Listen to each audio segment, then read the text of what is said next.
पुढील कार्यक्रम प्रसारित करणारे आहेत जॉयस्मेर मिनिस्ट्रीचे मित्र आणि भागीदार.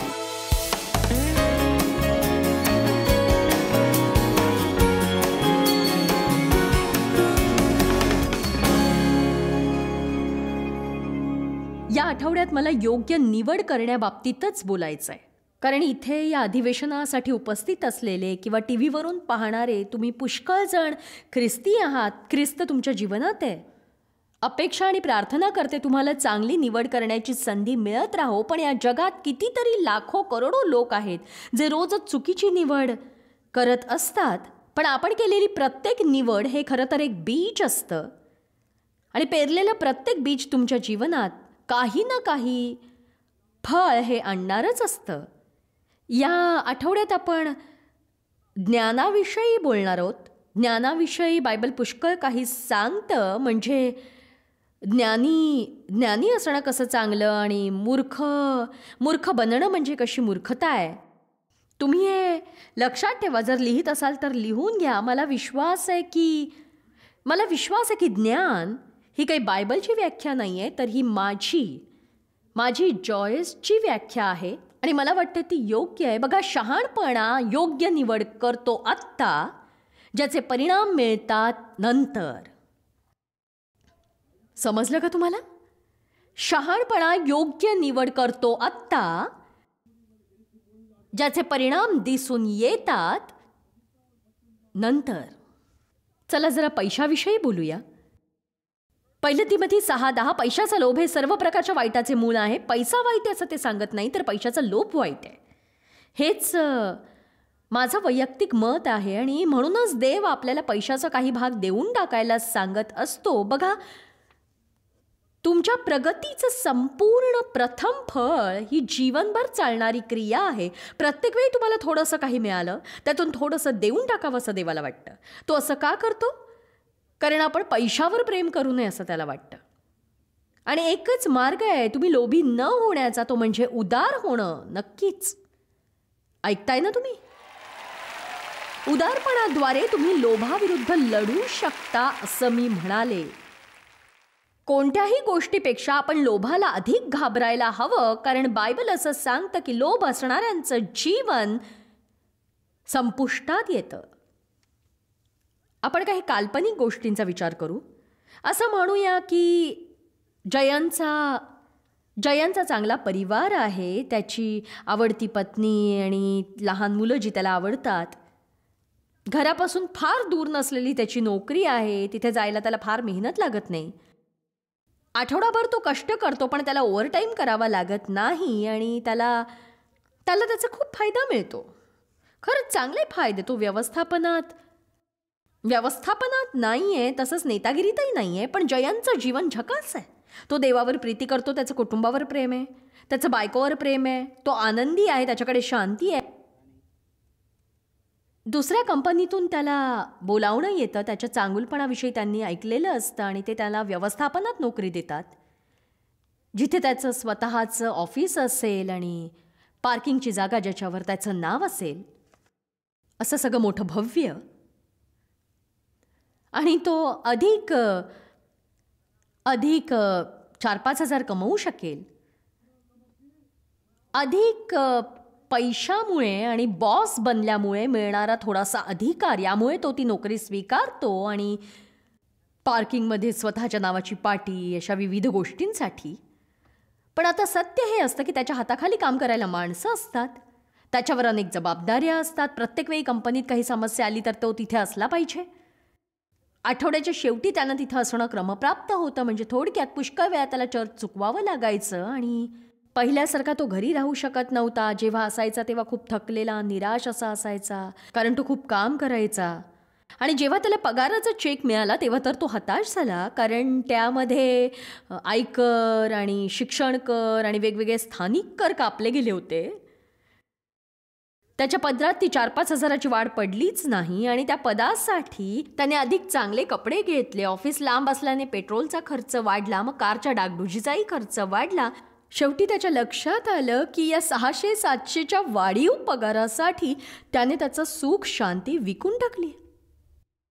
इतक्या दगदगीनंतर त्याला मनःशांती मिळतच नाही. आणि या थोड्याशा पगारवाढीत त्याने विकत घेतलाय थकवा, डोकेदुखी, पोटदुखी, विवाह समस्या, देवासोबतचं नातं बिघडणं. आणि बघा, हे सगळे प्रश्न निर्माण झालेत. आणि दुसरीकडे सुमन आहे, तिला 3 मुलं आहेत, पतीची चांगली नोकरी आहे, तो बऱ्यापैकी कमावतोय आणि ते आटोपशीर आहेत, जास्त श्रीमंत नाही आहेत पण छान आहेत. ते ज्या घरात राहतात ते घर खूप मोठं नाही आहे, पण त्यांच्या पगारात भागणारं टुमदार असं ते घर आहे. छान मुलं आहेत आणि त्यांच्याशी त्यांचं छान नातं आहे. चर्चच्या कामात ते भाग घेतात, असं बरंच काही. सुमनच्या काही मैत्रिणी कामाला जातात आणि मग सुमनलाही वाटतं तिनेही जावं, म्हणजे ती एक नोकरी करणारी आणि त्याचबरोबर गृहिणी असेल इतर स्त्रियांसारखी. कामाला जाण्यात काही चूक आहे असं मी म्हणणार नाही. जर तुम्हाला जायचं असेल तर जा, पण प्रत्येकासाठीच तो निर्णय योग्य असेल असं नाही. वेगवेगळे लोक वेगवेगळ्या गोष्टी हाताळतात आणि मला वाटतं जर घरातल्या स्त्रीने नोकरी करण्याने कुटुंबावर ताण पडणार असेल तर थोड्या पैशांसाठी ती निवड करू नये, कारण शेवटी तुम्ही अपेक्षित केलेले पैसे पदरात पडत नाहीतच. काय उपयोग? पाळणाघराचे पैसे भरा, स्थानिक कर, आयकर, त्या अनुषंगाने वाढलेले खर्च. आता तर वॅट सुद्धा भरावा लागतोच. आणि हे सगळे कर आणि खर्च अधिकाधिक फुगत जातात. मी म्हणत नाही की नोकरी करणं चूक आहे. काही जणी एकाकी माता असतील, त्यांना पर्यायच नसेल, 1 नाही 2 नोकऱ्या कराव्या लागतील. आजकाल तर सगळं भागवण्यासाठी दुप्पट मिळकतीची गरज आहेच. पण मी फक्त केवळ इथे कल्पना करतेय की पैशावर आधारित जीवन बदलणारे निर्णय घेऊ नका.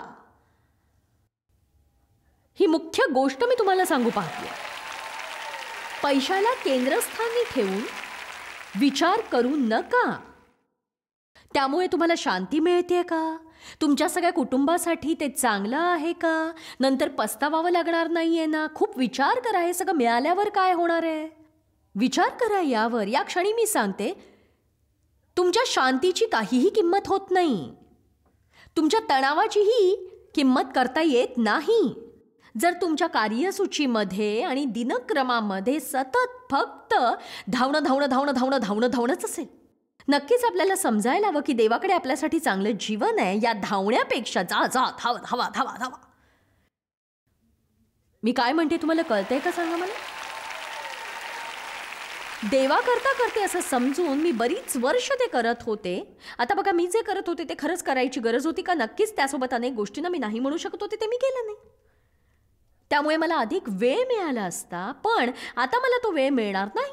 मुलांसोबत चांगल्या नात्याबद्दल मी देवाचे आभार मानते, पण तरीही कदाचित काही गोष्टी टाळता आल्या असत्या जर मी योग्य वेळी योग्य जागी असते तर. ठीक आहे, मी तुम्हाला खूपच अस्वस्थ केलं. आता पुढे जाऊया. मार्क अध्याय 10 मध्ये आपण एका तरुण श्रीमंताला पाहतोय.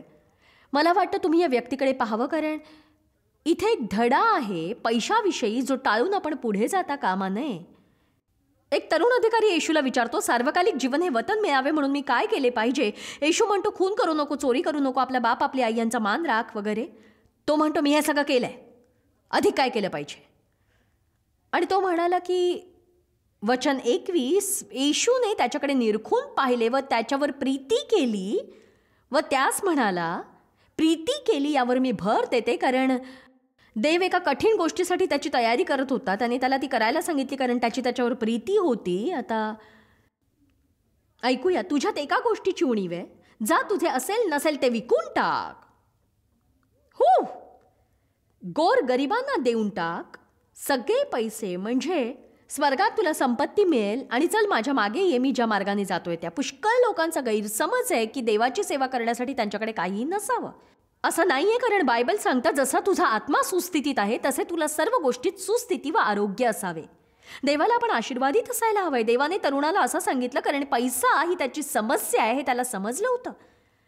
पुढे सांगितलंय की तो तरुण वचन 22 हे शब्द ऐकून त्याचे तोंड उतरले व कष्टी होऊन तो निघून गेला. आता लक्ष द्या, कारण तो फार श्रीमंत होता. नीट लक्षात घ्या, कारण तो फार श्रीमंत होता. यात मेघ अशी आहे की तो फार श्रीमंत होता. आता बघा, पुढचं वचन बघूया. तेव्हा येशू सभोवार पाहून आपल्या शिष्यांना म्हणाला, देवाच्या राज्यात श्रीमंतांचा प्रवेश होणे किती कठीण आहे, किती कठीण आहे. बघा, म्हणूनच उत्तम गोष्ट अशी की शक्यतो तुम्ही उदार असा आणि लोभीपणाला तुमचा ताबा घेऊ देऊ नका. कारण मी तुम्हाला सांगते की लोभीपणाने जर तुमचा ताबा घेतला तर तुम्हाला कधीही पुरेसं पडणार नाही. आयुष्यात तुमच्यापैकी काही जणांकडे अपेक्षेपेक्षा जास्त असेल, पण खूप काळ त्यातून समाधान मिळत नसेल. तुम्हाला अधिक हवं असेल. चला, आभारी आहे मी, 3 जणांना तरी समजलंय आहे. चला, आता हे मोठं घर सुद्धा आता पुरत नाही, आता कारही नवीनच घ्यायला झाली आहे, वगैरे वगैरे वगैरे वगैरे. मला वाटतं तुम्ही प्रत्येक चांगल्या गोष्टीने आशीर्वादित असणं ही मोठी गोष्ट आहे, पण आपण असायला हवं देणारे देणारे देणारे देणारे देणारे देणारे. पैशाला तुमचे निर्णय घेऊ देऊ नका. जर तुमचा विवाह धोक्यात असेल, खात्री करा योग्य निर्णय घेण्याची. बघा, टीव्हीवरच्या कितीतरी प्रेक्षकांची वैवाहिक समस्या असेल, विभक्त व्हायचा तुमचा विचार असेल, तुम्ही काडीमोड घेणार असाल. बघा, माझाही वयाच्या 20व्या वर्षी घटस्फोट झाला आणि मी तो घटस्फोट टाळू शकत नव्हते, कारण माझा नवरा दुसऱ्या स्त्रीबरोबर पळून गेला. मी गर्भवती होते तेव्हा तो म्हणाला हे मूल त्याचं नाही आहे, आणि तो चोरी करताना जेलमध्ये गेला. नंतर डेव्हशी माझं लग्न झालं, खूप वर्षांनी नाही. डेव्हनी पत्नीसाठी प्रार्थना केली, देवाने गरजू अशी पत्नी द्यावी, आणि देवाने त्याला उत्तर दिलं. पुष्कळ वेळा प्रार्थनेचं उत्तर मिळतं. बघा, 38 वर्षांपूर्वी काय घडलं ते मी आज तुम्हाला सांगणार आहे. मला वाटतं डेव्हच्या आणि माझ्या लग्नाला साधारण 7 वर्ष झाली असतील तेव्हा, कदाचित. मला अजून आठवतं आहे, आम्ही स्वतःच्या पहिल्या घराच्या खोलीत उभे होतो आणि त्यावेळी आरशाचं दार असलेलं असं कपाट होतं. मी कपाटातून काही काढत होते, डेव्हला काहीतरी ऐकवत होते अगदी जोरदारपणे. तो अगदी शांत आणि स्वस्थ आवाजात असं म्हणाला की तू मला अशा टप्प्यावर आणतेस जिथे मी तुझ्यासोबत राहू शकणार नाही. तो म्हणाला की जर गोष्टी अशाच चालू राहिल्या तर मी काय करीन ते मला माहीत नाही. मला निर्णय घ्यायचा होता, कारण त्या वेळेपर्यंत मी प्रत्येक बाबतीत डेव्हला दोष द्यायचे. मी अशी वागते कारण माझं शोषण झालंय, मी अशी वागते कारण मी खूप थकले, मी घरही सांभाळते, मी मुलांनाही सांभाळते, काय करू, माझी किती धावपळ होते तुला कळतं का? तू काय छान गोल्फ खेळायला जातोस, पण माझं काय होतं हे बघतोस का? कधी विचार करतोस का? आणि त्याच्या आवाजातला गंभीरपणा मला जाणवला. ती जणू एक सूचना होती. आपल्याला पवित्र आत्म्याकडून जीवनात अनेकदा सूचना मिळत असतात, पण त्याकडे आपण दुर्लक्ष करतो. नवरा बायको जेव्हा एकमेकांना म्हणतात मला तुझं तोंड बघायचं नाही, तेव्हा त्याचा अर्थ खरा तो नसतोच. ती सूचना असते. सूचनांकडे लक्ष द्या. माझं कोणी ऐकतंय का? जर तुम्हाला सतत थकवा येत असेल तर ती सूचना आहे. असं जीवन तुम्ही जगावं अशी देवाची इच्छा नाही. कायमच जर तुम्ही निराश होत असाल तर ती सूचना आहे. तुमचं जीवन बदलायला हवं, पण आपल्याला हवं असतं भोवतालची प्रत्येक गोष्ट बदलावी. आपल्याला इतर लोकांनी बदलायला हवं असतं. आपली सगळी परिस्थिती बदलायला हवी असते. आपलं जीवन बदलायला हवं असतं, पण आपली जीवन पद्धती आपल्याला बदलायची नसते. हे लिहून घ्या तुम्ही. देवा, तू माझं जीवन बदलणार आहे. मग तो तुम्हाला काही गोष्टी करायला सांगेल. तुम्हाला त्या कराव्याशा वाटणार नाही, कारण जर तुम्ही त्या केल्या तुमची जीवनशैलीच बदलेलच. ते आपल्याला आवडत नाही. त्या दिवशी मी निर्णय घेतला की आता माझी नियती बदलणारा निर्णय मी घेणार. मी ठरवलं की मी स्वतः बदलायला हवं. मी स्वतःला सांगितलं की जर तू बदलली नाहीस तर नवरा तुला सोडून जाईल, आणि म्हणून मी स्वतःला बदलायचं असं ठरवलं आणि देवाला तसं सांगितलं. बघा, विवाह संकटात सापडला की पुष्कळ जण सोडून देतात. त्यांना समोरच्यांनी बदलायला हवं असतं. ते म्हणत नाही देवा मला बदल. मी काही गोष्टींवर पडदा टाकला आणि बघा हा संदेश तयार करताना मला आठवतंय काही निर्णय घेत असताना जर जर त्या दिवशी मी त्याला असं म्हणाले असते की हे बघ, तुला जे करायचंय ते कर, कारण समस्या माझी नाहीच आहे. आता जरा लक्ष द्या, जर मी तसं केलं असतं तर आज मी इथे नसते.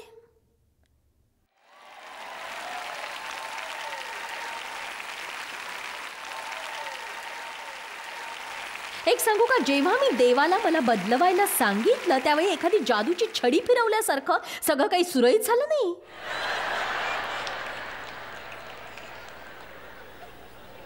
बघा, देव मला हाताळत होता, सुधारत होता. त्याला अनेक वर्ष लागली, मी कधीही विसरणार नाही. 1 वर्ष पार पडलं आणि मी खूप प्रयत्न करत होते चांगलं वागण्याचा, आणि मी कधी विचार केला नव्हता मी इतकी चांगली वागू शकेन. मला नाही माहीत की देवला आठवतंय की नाही, पण एके दिवशी मी त्याला म्हटलं, आता तुला माझ्या बाबतीत काय वाटतंय रे?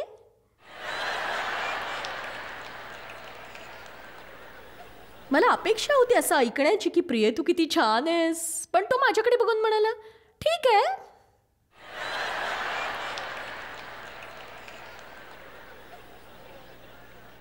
कारण बघा, माझं वागणं वाईट होतं. मी स्वार्थी आणि स्वकेंद्री होते आणि खरंच प्रामाणिकपणे सत्य काय होतं की मला कोणीही कसं राहावं हे शिकवलं नव्हतं.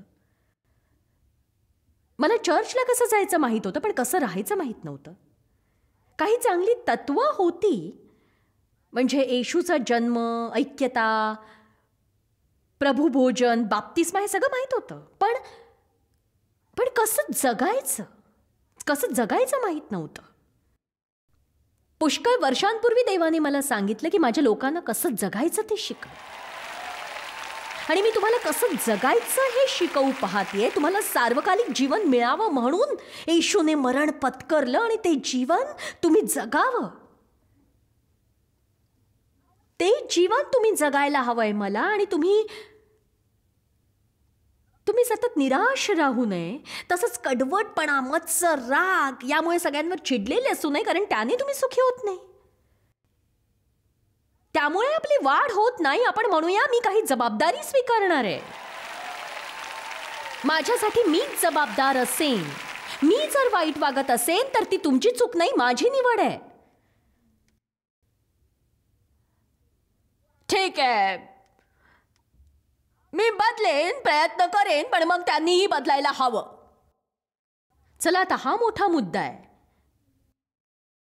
मी बदलेन जर तुम्ही बदललात तर. एक सांगू का, ते जरी नाही बदलले तरी तुम्ही बदला, कारण देवाला तुमच्यासाठी तुम्ही उत्तर देणार आहात, त्यांच्यासाठी नाही. आपल्यापैकी कुणी असं म्हणेल की आम्ही दैवी गौरवासाठी जगत आहोत. मग प्रामुख्याने आपल्याला योग्य निवडी कराव्या लागतील, इतर कुणीही केल्या नाहीत तरी.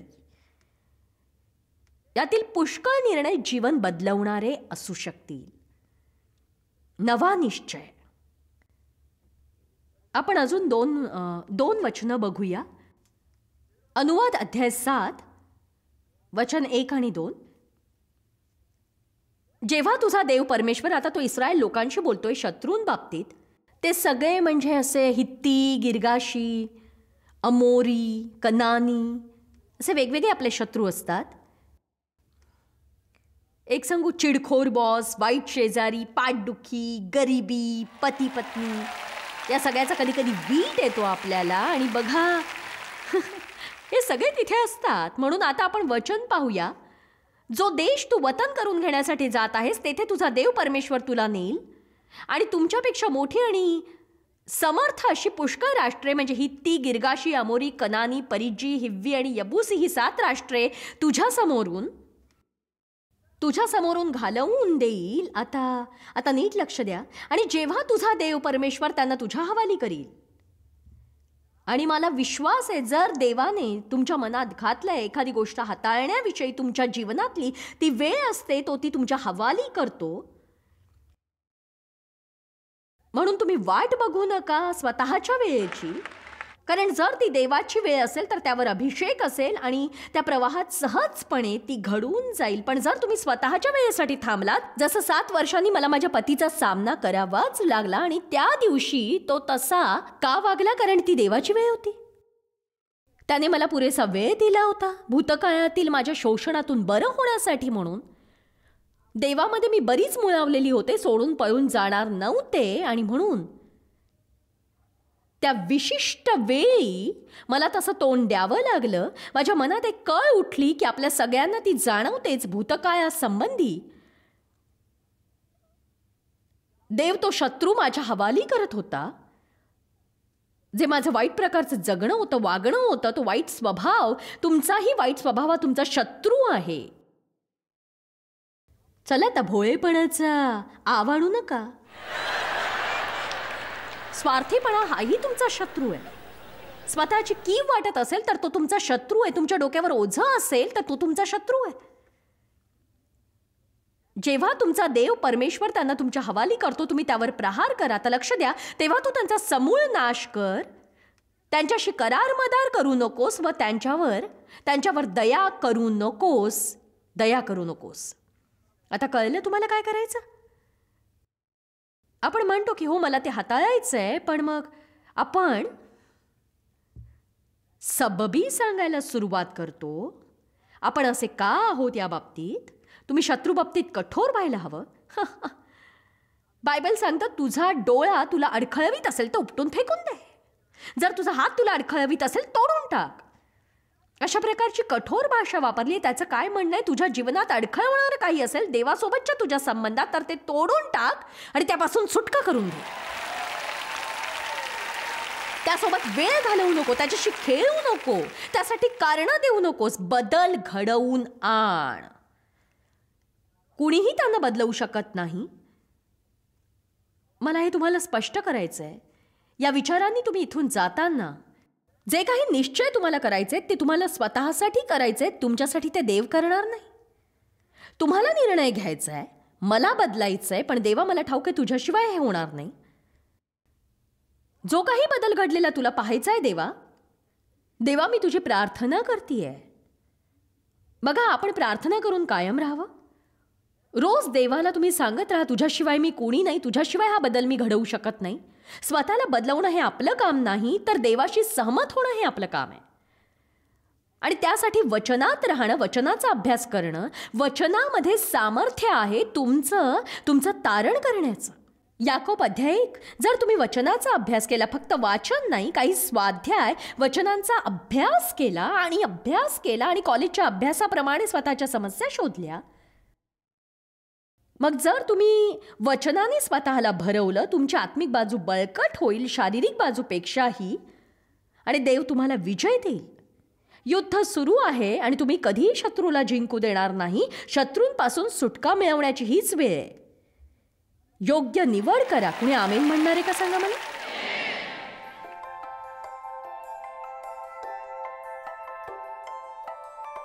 खरं तर दैवी शहाणपण ही एक खूप महत्त्वाची आणि प्रशंसनीय अशी गोष्ट आहे आणि बायबल शहाणपणा मिळवण्याविषयी सांगतं.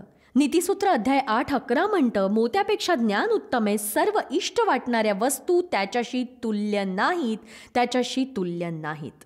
आपण जर रोजच्या निर्णयासाठी देवाकडे पाहिलं, आपल्याला कधी पश्चातापी जीवन जगावं लागणार नाही. आणि म्हणून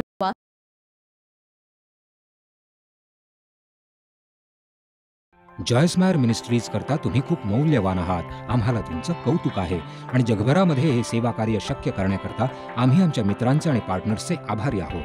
आम्ही एकत्रितपणे भुकेल्यांना खाऊ घालतो, गरिबांना वस्त्र देतो आणि राष्ट्रांना सुवार्ता सांगतो. तुमच्या प्रार्थनेच्या विनंती करता आमच्याविषयी आणखी माहिती मिळवा. जॉयसच्या कॉन्फरन्सच्या तारखा पहा आणि ख्रिस्ताची प्रीती जगभरामध्ये पसरवण्याकरता आमचे सहभागी व्हा. याचा सर्व खर्च जॉयस मेयर मिनिस्ट्रीचे मित्र आणि भागीदार करत आहेत.